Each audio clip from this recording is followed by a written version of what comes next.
There is a water detection alarm behind the refrigerator. To get to the alarm, you need to pull out both of these drawers. Okay, you pull out the drawer. There are two handles underneath. Take it straight out.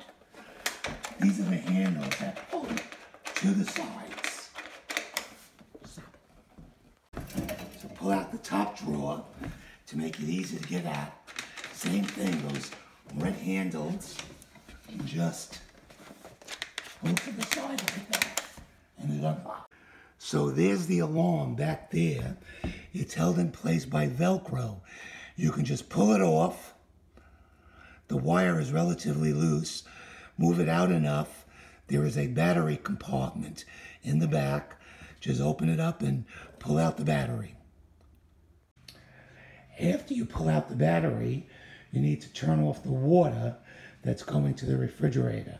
And that's under the sink. Here, if you open these doors and pull out this piece here, you can get to the valve.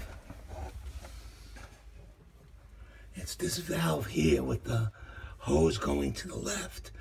Turn this knob all the way to the right. That'll turn off the water. And at that point, call us or a plumber.